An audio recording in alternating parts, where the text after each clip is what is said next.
The software wasn't designed to catch liars. It was designed to help him get better at listening. He downloaded it 6 months earlier, an AI voice journaling tool, the kind that analyzes tone, pacing, emotional variance over time. He used it to review recordings of his own therapy sessions, to track his anxiety patterns, to understand himself better. That was what it was for. And then one evening, without planning to, he replayed a dinner conversation he'd recorded 3 weeks prior, a habit he'd developed, keeping audio notes of things he wanted to remember. And the software flagged something. One word, one flag, small amber indicator in the corner of the screen. Elevated stress marker detected, speaker, female voice, trigger phrase, the conference. He sat very still, because she had mentioned the conference 4 times that evening, casually, easily, the way you mention something that means nothing. And every single time, the software had flagged it. He hadn't suspected a thing. The machine had.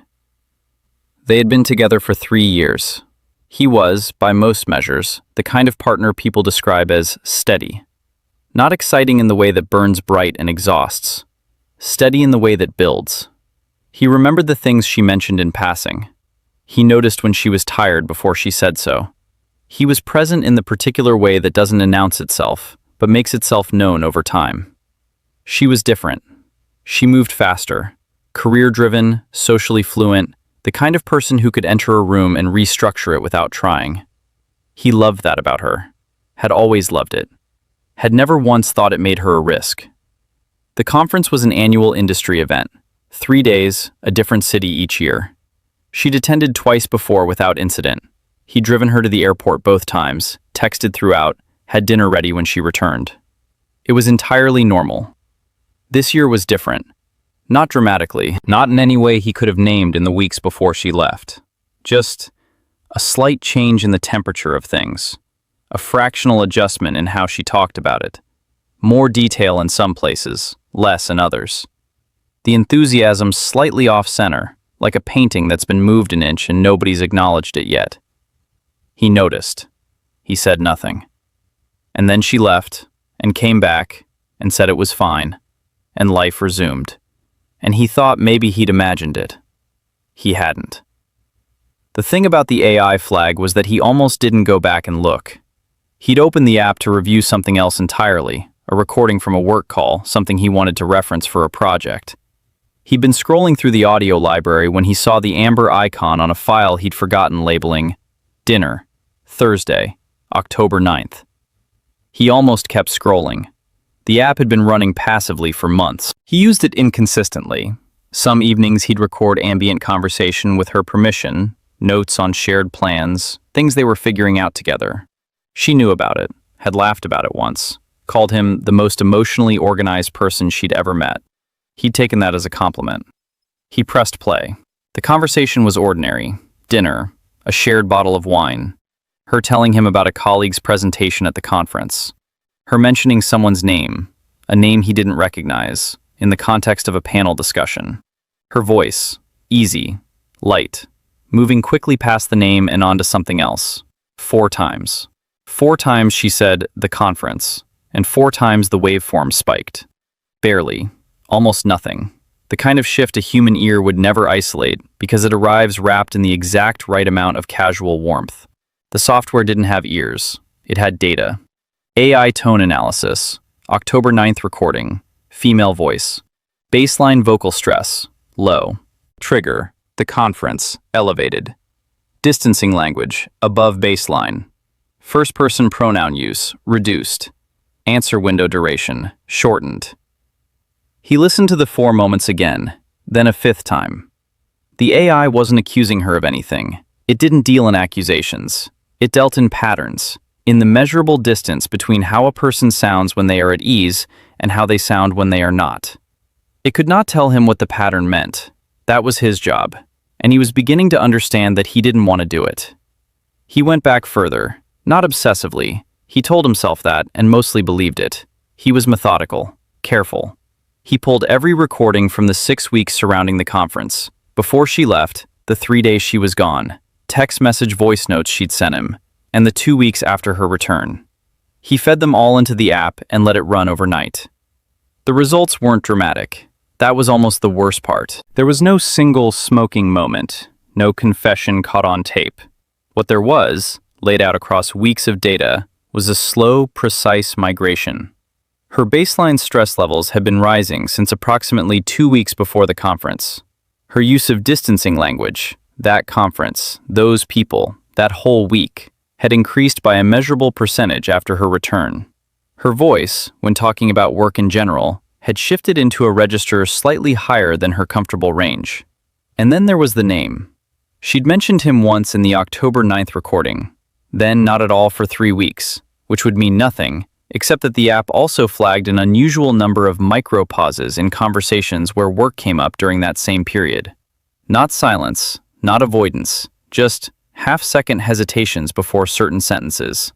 The kind of pause that happens when a person is editing in real time. He ran the name through her public LinkedIn connections. He was listed there. Speaker at the conference. Based in a different city. Mutual connections. 4.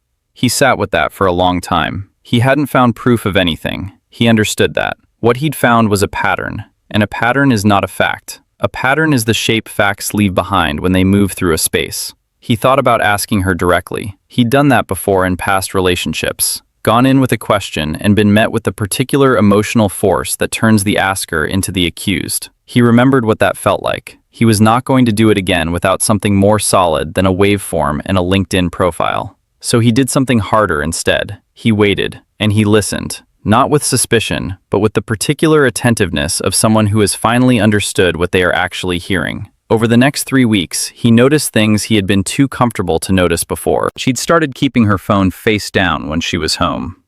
Not dramatically, casually, the way you set a book down mid-chapter.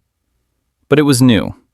He knew it was new because he could remember, specifically, the way she used to leave its screen up on the kitchen counter, like it was just another object in the room. She'd started replying to his texts with slightly less warmth. Not coldly. She wasn't withdrawing.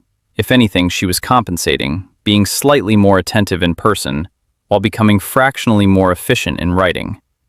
The texture of it was off, like someone performing closeness rather than feeling it. There is a particular kind of loneliness that arrives not when someone leaves you, but when you realize they have been slowly leaving for some time, and you were the last to understand the journey had begun. He wasn't angry. He kept checking for anger and not finding it, which disturbed him more than the anger would have. What he found instead was a kind of crystalline clarity, as though every small thing he'd registered and filed away over the past months was now assembling itself, quietly, into a structure he could finally see the shape of. He ran one more analysis, this time not of her voice, but of his own. He pulled recordings from before the conference and after.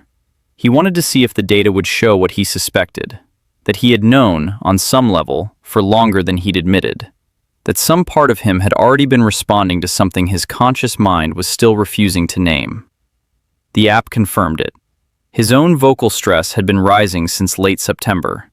His conversation lengths with her had shortened by an average of 11 minutes per evening. He'd started using more past tense when describing their shared plans. The body keeps the score before the mind writes it down. He had known. He just hadn't let himself know that he knew. That ended now. He didn't print anything out. He didn't build a case file. He didn't rehearse a speech. He waited for an ordinary evening, and one arrived, a Wednesday, rain on the windows, both of them on the couch, and she mentioned the conference again, casually, a reference to something a colleague had said, a small story that circled the same orbit without landing anywhere. He let her finish. Then he said, very calmly, "Can I ask you something about that?" She said, "Of course." He said, "Is there something about that week you haven't told me?" What happened next was not what he expected. He had prepared himself for denial, for the practiced pivot, for confidence deployed like armor. What he got instead was 3 seconds of complete stillness. Just stillness. And in those 3 seconds, he understood everything he needed to understand. Not from anything she said, from what her body did instead of speaking. The fractional drop in her shoulders, the slight movement of her jaw, the way her eyes went not defensive, but somewhere else entirely. Somewhere that looked almost like relief. like someone who had been carrying something heavy for a long time and had just heard footsteps on the stairs. What followed was a conversation that lasted 2 hours. He won't reconstruct it here. It doesn't belong to a story. It belongs to them, and to whatever they were in those 2 hours, and to nothing else. What matters is how it ended. Not with screaming, not with a door slamming, not with either of them performing the thing that people perform when they want to be witnessed in their pain. He said, "I think what hurts most isn't what happened. It's that I could feel you becoming a stranger, and I kept telling myself I was wrong." She said nothing, because there was nothing to say, and she knew him well enough to know that he wasn't asking her to fill the silence. He was simply, finally, telling her the truth of what it had been like to be him. He stood up. He put on his jacket. He said he was going to walk for a while. He walked for a long time. He deleted the recordings, all of them. Not because he was ashamed of what they'd shown him, but because they had served their purpose, and he didn't want to be a person who kept them. He didn't want to spend future evenings pulling up waveforms from a relationship that was ending. He didn't want data as a companion for grief. He deleted them one by one. It took about 40 seconds. People asked him later, friends who sensed something had shifted without being told what, how he'd figured it out. He said, "I just paid attention," which was true, but incomplete. The fuller truth was that he had been paying attention for months and hadn't trusted what he was seeing, hadn't trusted his own perception against the confidence of someone who was very good at making uncertainty feel like a personal failing. The software hadn't given him information. It had given him permission. Permission to believe what he already knew. The machine didn't catch her. The machine caught him. The version of him that had been talking himself out of the truth. It gave back to him the thing that had been quietly taken, the right to trust what he noticed. He still uses the app, not to monitor anyone, not to review conversations or look for flags or build cases. He uses it the way he always intended, to understand himself, to track the texture of his own emotional life over time, to be, as she had once called him, the most emotionally organized person in any given room. He thinks about that sometimes, her saying that.